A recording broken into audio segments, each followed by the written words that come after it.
A beautiful Monday afternoon to you. Welcome to Midday News on Ogun State Television. I am Olayemi Takuro. The Nigerian Meteorological Agency NIMET has predicted dust haze and cloudiness from Sunday to Tuesday across the country.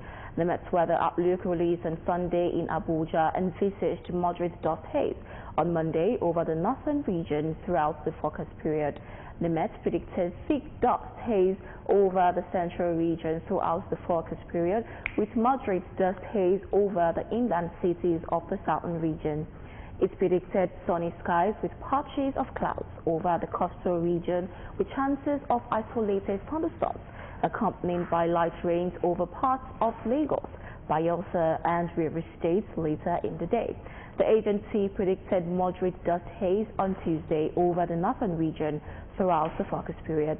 NIMET predicted thick dust haze over the northern region throughout the forecast period on Wednesday.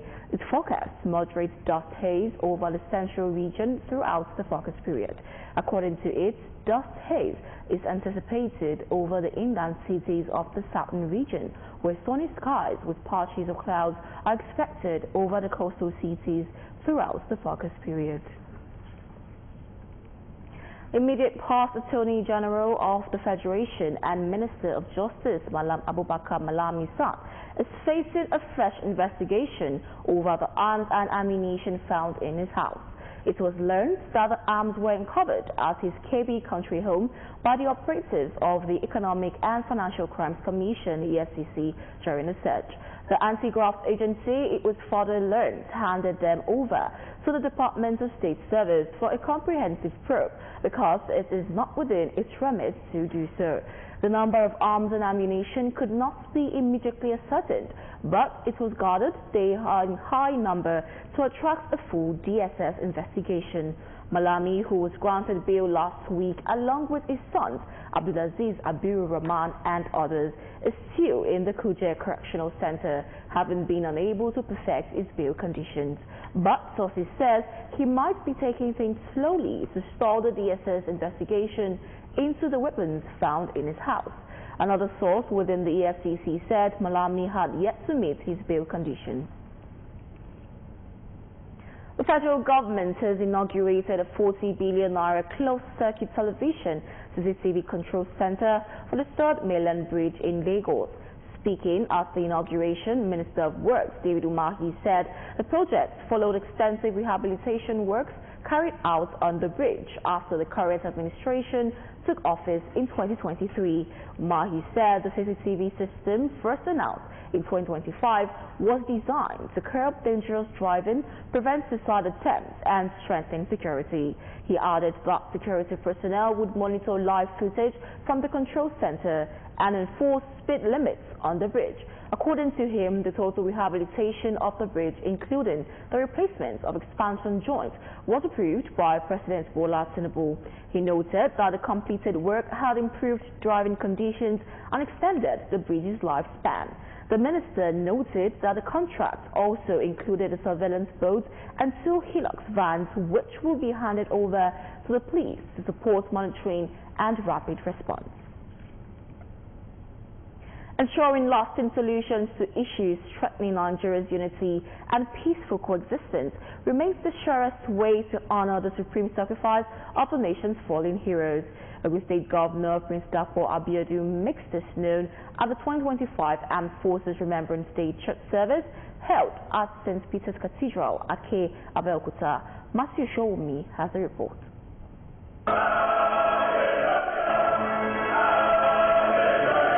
The nation once again pauses to reflect on courage, sacrifice, and patriotism as Ogun State joins the rest of Nigeria in commemorating the Armed Forces Remembrance Day with a Thanksgiving church service. The service marks another solemn moment to honor fallen heroes, recognize the sacrifice of veterans, and encourage officers still in active service. Ogun State Governor Prince Dapo Abiodun, represented by his deputy, Engineer Memo Salako Oyedele, described the day as a significant one in Nigeria's history, reminding citizens of the price paid for unity, peace, and national cohesion. The governor stresses the need for adequate care and support for families left behind by fallen heroes, while calling for proper recognition and welfare for veterans and serving personnel. The Armed Forces Celebration and Remembrance Day also places a responsibility on all of us. It is not only about remembering the fallen, but about renewing our duty to uphold the values they defended. Every Nigerian has a role to play in promoting peace and strengthening our country. The Speaker of the Ogun State House of Assembly, Right Honorable Ludaisi Elemide, the head of service of Ogun State, Kennedy Onosoya, alongside other dignitaries, described the occasion as a time for sober reflection on the true meaning of selfless service to the nation. Our hearts will go to them on this day or at times like this because they paid the supreme sacrifice. We must continue to live as brothers and keepers of our great country. I also want to admonish Nigerians on this great occasion not to forget the great sacrifice made by these people. If you try to imagine what they go through, their selfless sacrifice, to me, they must be celebrated at all times. That was the armed forces that fought the Biafra War and fought some other issues to keep Nigeria one. Well, I'm happy that they are being remembered because I have lost some of my closest associates and friends. And every year I make sure I come when it is time for them to be remembered globally.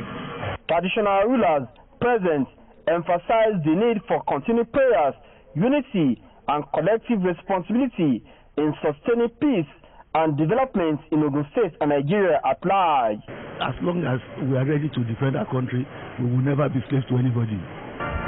The strength of a nation is determined by its military power. In a sermon titled Greater Love, the Sacrifice of a Serviceman, Venerable Samson Popola identified sacrifice as the highest expression of love. Every drop of your blood you shed in service, every tear shed by your family, every sleepless night you have endured, heaven records them. Special prayers are offered for the repose of the souls of fallen heroes, their families, veterans, serving personnel, Ogun State, Nigeria, and those in positions of leadership. Matthew Shoumi, OGTV News. Youth empowerment remains a key focus of the Prince Dapo Abiodun-led administration in Ogun State, with deliberate investments in education, support, vocational training, entrepreneurship development, and infrastructure expansion aimed at job creation and inclusive growth.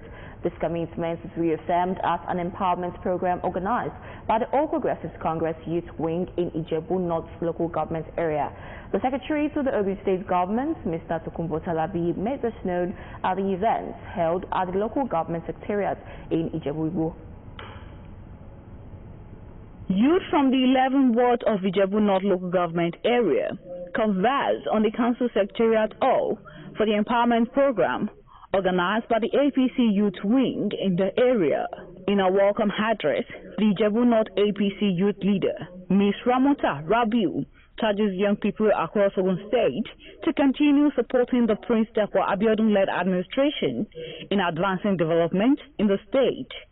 The speech of the Secretary to the Ogun State government, Mr. Tokunbo Talabi, was delivered by Dr. Muritala Ejawunibu, who reiterates the state government's commitment to youth-centered policies and programs. This aligns with the direction of the federal government under His Excellency President Bola Ahmed Tinubu GCFR. This administration continues to emphasize youth inclusion, skill development, enterprise support, the creation of pathways for young Nigerians to become productive contributors to national prosperity. It is complements the ongoing commitment of our dear governor, His Excellency Prince Dapo Abiodun CON. Political leaders at the event described the empowerment initiative as timely and commendable, noting that it aligns with the development programs of government at the local, state, and federal level. I must but say that it's commendable. and we are so appreciative of it for the innovations and the gesture that the youth can come together within themselves to give back to themselves.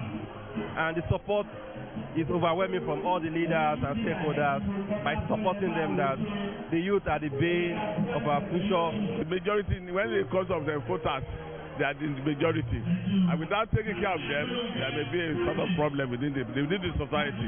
We need to take care of the youth so that there won't be problem. We need to empower them so that they won't be able to do all sorts of bad habits. They won't be involved in all those bad habits. Beneficiaries express appreciation to the APC Youth Wing in Ijebu North for the initiative, describing it as a meaningful intervention towards self-reliance.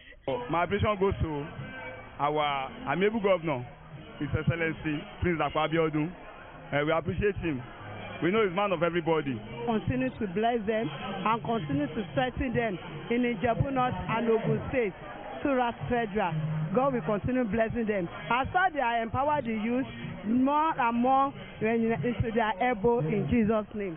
Items distributed to beneficiaries include power generating sets with clippers and charging boards, sewing machines, gas cylinders, and frying equipment, among others.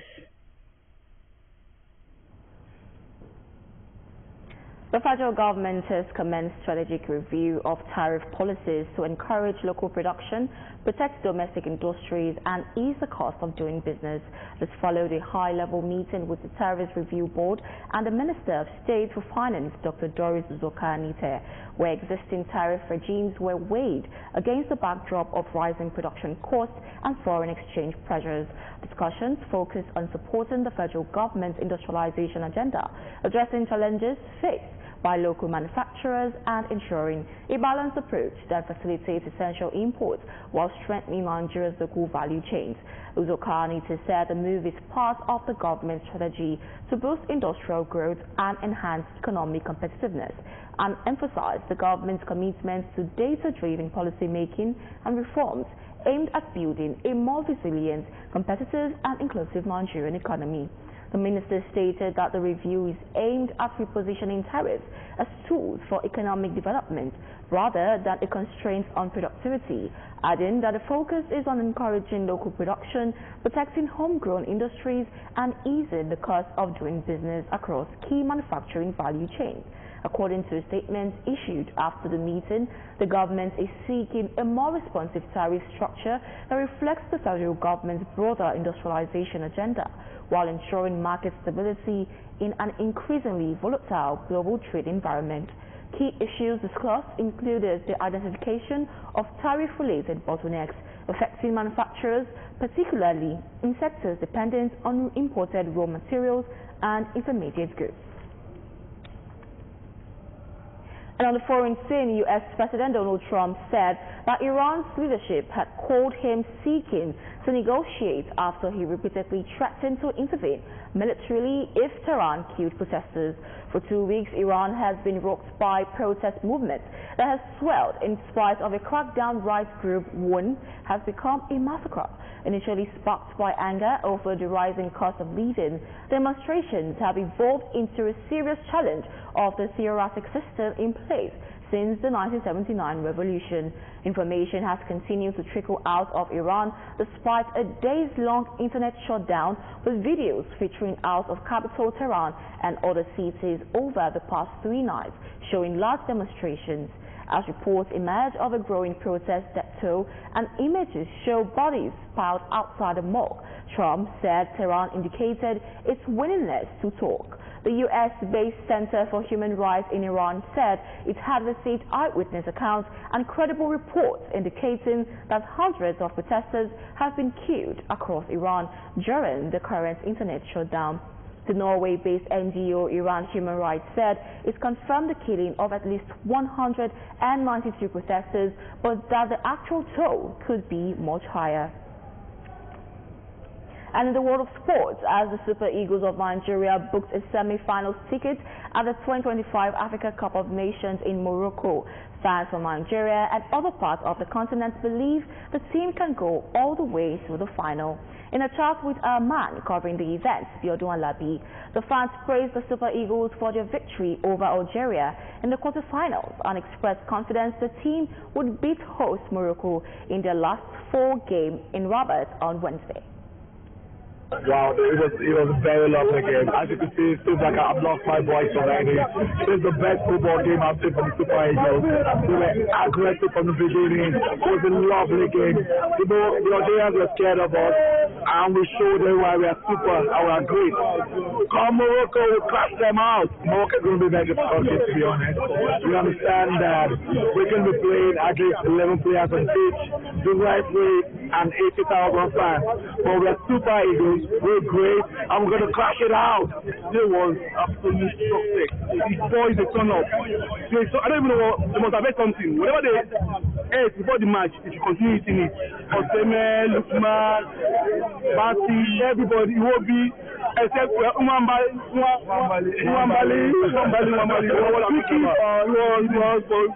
Morocco, they know already.